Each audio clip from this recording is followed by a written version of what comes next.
असद इकबाल ने जो है नात पढ़ी, उसमें ताजुश शरिया का इन्होंने वो जुमला भी नक़ल किया और उन्होंने मौलाना हम्माद साहब ने भी ताजुश शरिया का वो जुमला नक़ल किया जो आपने बम्बई में फरमाया था कि मैं आपको मेरा नाम लेके कि इनके हवाले कर रहा हूँ। ताजुश शरिया ने 2011 में ये जुमला फरमाया था और 2011 में मैं वहाँ मौजूद था। मेरे सामने ताजुश शरिया ने ये जुमला फरमाया। उसके बाद 12 साल के बाद मैं बम्बई गया।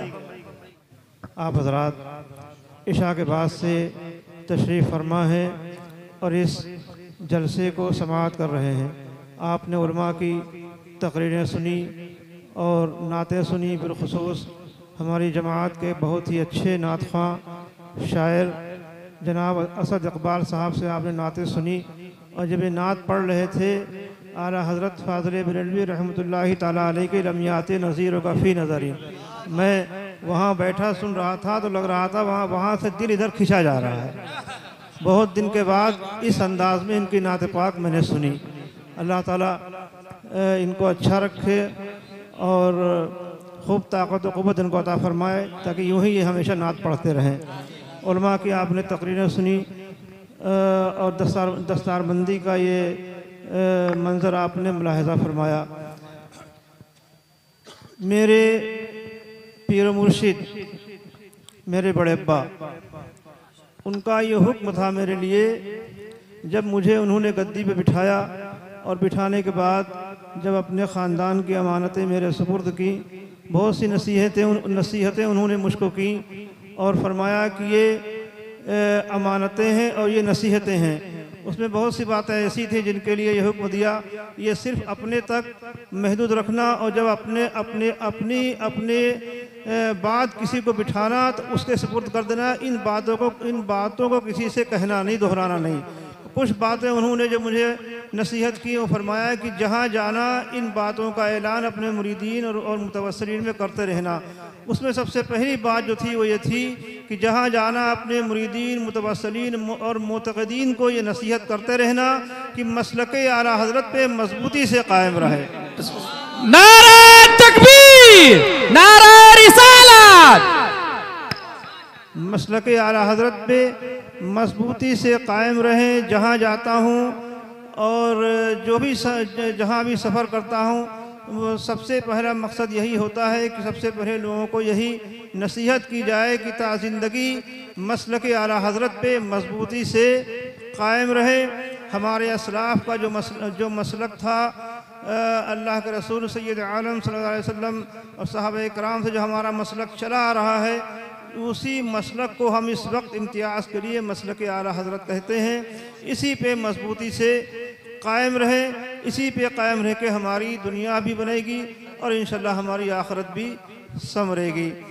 मैं यहाँ पे आया, वो अभी आपने तकरीरें सुनी, नसीहत सुनी और ये हमारे असद इकबाल ने जो है नात पढ़ी, उसमें ताजुश शरिया का इन्होंने वो जुमला भी नक़ल किया और उन्होंने मौलाना हम्माद साहब ने भी ताजुश शरिया का वो जुमला नक़ल किया जो आपने बम्बई में फरमाया था कि मैं आपको मेरा नाम लेके कि इनके हवाले कर रहा हूँ।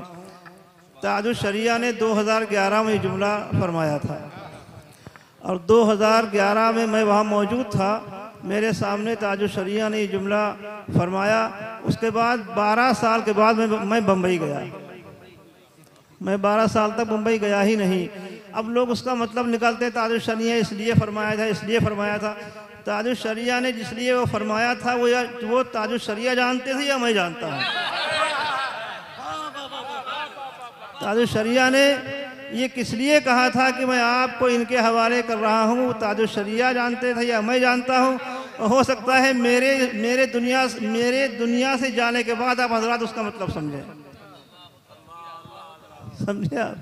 वो ताजुश शरिया की हकीकत और उनकी क्या शख्सियत थी। मैं तालिब इल्मी की दौर जब मैं सालिसा की जमात में था, सालिसा की जमात से मैं उनसे मेरी मुलाकात, सबसे पहली मुलाकात मेरी ताजुल शरिया से हुई। मैं सारसा की जमात टांडे मंजर हक में पढ़ता था और मैं बरेली शरीफ गया और जाने के बाद मेरे साथ कुछ लोग थे, अभी जितने लोग थे सब मौजूद हैं अल्हम्दुलिल्लाह। बिलग्राम में 8-10 लोग थे, उसमें एक मुबीन भाई थे, वो गए, वो ताजुल शरीफ अंदर घुस गए, दरवाजे पे भीड़ थी और जाके कहा कि बिलग्राम से सैयद साहब आए, मेरा नाम लिया। मैं वहाँ से, भीड़ थी, मुझे भीड़ से ज़रा थोड़ा अभी भी उलझन होती, शुरू से रहा भीड़ भाड़ में मैं ज़्यादा रुकता नहीं। मैं वहाँ दरवाजे से चला आया कि चलो जब थोड़ा भीड़ ख़त्म होगी रात में आके मुलाकात करेंगे। तो मुबीन भाई दौड़ के आए, सड़क पर मेरे पास आए, कहा मैं अंदर गया था, मैंने हजरत से कहा कि बिलग्राम से सैयद साहब तशरीफ़ लाए हैं, तो हजरत आपका नाम सुन के खड़े हो गए, खड़े हुए हैं। तो मैं सुना, खैर चलो। यकीन जानिए जब मैं अंदर गया तो मैंने देखा हकीकत में ताजुल शरिया खड़े हुए थे और बहुत से वहाँ मैं पहली मरतबे गया था, बहुत बड़ा वाक़या उसमें पेश आया मेरे साथ। और उस वाक़ये से, पूरा वाक़या तो बयान नहीं करूँगा, उस वाक़ये से वहाँ पे मुझे ये ज़ाहिर हुआ कि आला हज़रत फ़ाज़िल बरेलवी रहमतुल्लाहि ताला अलैह को अल्लाह के रसूल से जो इश्क़ था और वो अल्लाह के रसूल की निस्बत की वजह से, सादात से जो मोहब्बत थी आला हज़रत को, आज भी आला हज़रत की मज़ार पे अगर कोई सैयद जाए और जाने के बाद वहाँ दिल से हाज़री दे तो आला हज़रत का फैज़ अब भी सादात के लिए ख़ास है। ये मैं ऐसी वैसी बात नहीं कह रहा हूँ कि मैं कोई अक़ीदत में बोल रहा हूँ या मैं कोई अपने नारे लगवाने की, मेरे ऊपर ये बीती है, मुशाहिदा किया है मैंने इस बात का। मैं अरे टाइम हो जाएगा। मैं गया पहली मरतबे बरेली शरीफ, मुबीन भैया कहे चलिए बरेली उर्स में। मैं कहा चलो, गया नहीं था, नाम सुनता था, आला हज़रत का नाम घर से सुना, नाते घर में पढ़ी जाती थी, मेरे बड़े अब्बा आला हज़रत का जिक्र करते रहते थे, तो सोचता था कि बरेली शरीफ सुनता था।